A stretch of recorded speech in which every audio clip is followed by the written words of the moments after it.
ಇನ್ನು ರಾಜ್ಯವನ್ನೇ ತಲ್ಲಣಗೊಳಿಸಿದಂತಹ ರೇಣುಕಾಸ್ವಾಮಿ ಕೊಲೆ ಪ್ರಕರಣದಲ್ಲಿ ಒಂದು ಬಿಗ್ ಅಪ್ಡೇಟ್ ಸಿಕ್ಕಿದೆ. ಅದೇನಂತ ಹೇಳಿದ್ರೆ, ಪವಿತ್ರಾಗೆ ರೇಣುಕಾಸ್ವಾಮಿ ಅಶ್ಲೀಲ ಫೋಟೋ ಕಳಿಸಿದ್ದು ನಿಜ. ಇನ್ಸ್ಟಾಗ್ರಾಮ್ ಸಂಸ್ಥೆಯಿಂದ ಈ ಮಾಹಿತಿಯನ್ನ ಸ್ಪಷ್ಟವಾಗಿ ತಿಳಿಸಲಾಗಿದೆ. ತನ್ನ ಅಕೌಂಟ್ನಿಂದ ಈತ ಫೋಟೋವನ್ನ ಕಳಿಸಿದ್ದ ರೇಣುಕಾಸ್ವಾಮಿ ಅನ್ನುವಂಥದ್ದನ್ನ ಇನ್ಸ್ಟಾಗ್ರಾಮ್ ಸಂಸ್ಥೆ ಹೇಳಿದೆ.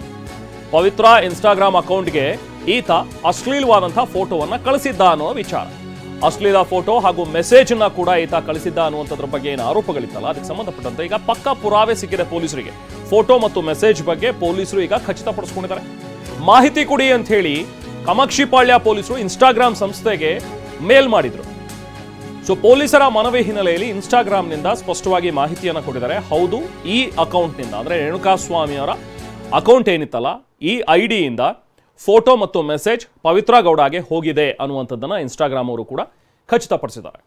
ಸೊ ಇದುವರೆಗೂ ಇದ್ದಂಥ ಈ ಒಂದಷ್ಟು ಆರೋಪಗಳು, ಒಂದಷ್ಟು ಊಹಾಪೋಹಗಳು, ರೇಣುಕಾಸ್ವಾಮಿಯನ್ನ ಇಲ್ಲಿಗೆ ಕರೆಸಿ ಬೆಂಗಳೂರಿನಲ್ಲಿ ಆತನ ಮೇಲೆ ಹಲ್ಲೆ ನಡೆಸಿದ್ದು, ಅದಾದ ನಂತರ ಆತ ಸಾವಿಗೀಡಾದಂಥ ಒಂದು ವಿಚಾರ. ಸೊ ಇದೇ ಕೊಲೆ ಪ್ರಕರಣಕ್ಕೆ ಸಂಬಂಧಪಟ್ಟಂತೆ ಈಗಾಗಲೇ ಆರೋಪಿಗಳಾಗಿರುವಂತಹ ಅಷ್ಟು ಜನ ಜೈಲಿನಲ್ಲಿದ್ದಾರೆ. ದರ್ಶನ್ ಕೂಡ ಈಗಾಗಲೇ ಬಳ್ಳಾರಿ ಜೈಲಿನಲ್ಲಿದ್ದಾರೆ. ಇದೆಲ್ಲವೂ ಆಗಿದ್ದು ಈತ ಕಳಿಸಿದಂಥ ಒಂದು ಫೋಟೋ ಮತ್ತು ಮೆಸೇಜ್ನಿಂದ ಅನ್ನುವಂಥದ್ರ ಬಗ್ಗೆ ಇದ್ದಂಥ ಆರೋಪ. ಈಗ ಅದಕ್ಕೆ ಖಚಿತತೆ ಸಿಕ್ಕಿದೆ. ಮತ್ತಷ್ಟು ಮಾಹಿತಿ ನಾವು ಪ್ರತಿನಿಧಿ ಪ್ರದೀಪ್ ನೀಡ್ತಾರೆ. ಪ್ರದೀಪ್, ಈಗ ಕಾಮಾಕ್ಷಿಪಾಳ್ಯ ಪೊಲೀಸರು ಏನೇನು ದಾಖಲೆಗಳನ್ನ ಕಲೆ ಹಾಕಿದ್ದಾರೆ? ಈಗ ಇನ್ಸ್ಟಾಗ್ರಾಮ್ ಸಂಸ್ಥೆಯಿಂದ ಏನ್ ಸ್ಪಷ್ಟನೆ ಸಿಕ್ಕಿದೆ ಈ ವಿಚಾರಕ್ಕೆ ಸಂಬಂಧಪಟ್ಟಂತೆ? ರೆಹಮಾನ್, ರೇಣುಕಾಸ್ವಾಮಿ ಹತ್ಯೆಗೆ ಮೂಲ ಕಾರಣ ಅದು ಪವಿತ್ರ ಗೌಡ ಮತ್ತು ರೇಣುಕಾಸ್ವಾಮಿ ನಡುವೆ ನಡೆದಂತಹ ಮೆಸೇಜ್ ಅಂದ್ರೆ ಚಾಟ್ ಏನಿದೆ, ಆ ಚಾಟ್ ಈ ಒಂದು ಕೊಲೆಗೆ ಮೂಲ ಕಾರಣ ಆಗಿತ್ತು. ಸದ್ಯ ಈಗ ಮೂಲ ಕಾರಣ ಏನು ಈ ಅಂಶ ಇದೆ, ಈ ಅಂಶವನ್ನು ಸಹ ಪೊಲೀಸರು ತಮ್ಮ ತನಿಖೆಯಲ್ಲಿ ದೃಢಪಡಿಸಿಕೊಂಡಿದ್ದಾರೆ. ಅಂದ್ರೆ ರೇಣುಕಾಸ್ವಾಮಿ ಪವಿತ್ರ ಗೌಡಗೆ ಮೆಸೇಜ್ ಮಾಡಿದ್ದ ಅಂತ ಏನು ಹೇಳಲಾಗ್ತಾ ಇತ್ತು, ಆ ಮೆಸೇಜ್ ಸಂಬಂಧಪಟ್ಟಂತೆ, ಆಕೆಗೆ ಫೋಟೋವನ್ನು ಕಳಿಸಿದ ಸಂಬಂಧಪಟ್ಟಂತೆ ಇನ್ಸ್ಟಾಗ್ರಾಮ್ಗೆ ಮಾಹಿತಿ ನೀಡುವಂತೆ ಪೊಲೀಸರು ಪತ್ರ ಬರೆದಿದ್ರು.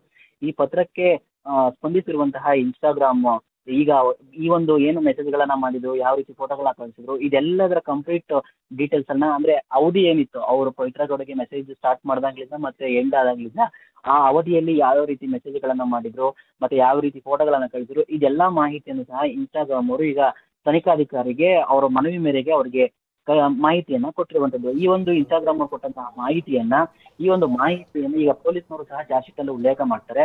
ಜೊತೆಗೆ ಇನ್ಸ್ಟಾಗ್ರಾಮ್ ಅವರು ಕೊಟ್ಟ ಮಾಹಿತಿಯಲ್ಲಿ ಎಲ್ಲಾ ಮಾಹಿತಿ ಸಿಕ್ಕಿರೋದ್ರಿಂದ ಇದು ಒಂದು ಸಹ ಈ ಒಂದು ಚಾರ್ಜ್ ಶೀಟ್ ನಲ್ಲಿ ಬಹುಮುಖ್ಯವಾದ ಅಂಶ ಆಗಲಿದೆ. ಯಾಕಂತ ಹೇಳಿದ್ರೆ ಈ ಒಂದು ಕೊಲೆಗೆ ಕಾರಣ ಈ ಒಂದು ಅಂಶವೇ ಅಂತ ಎಲ್ಲರಿಗೂ ತಿಳಿದಿರುವಂತದ್ದೇ.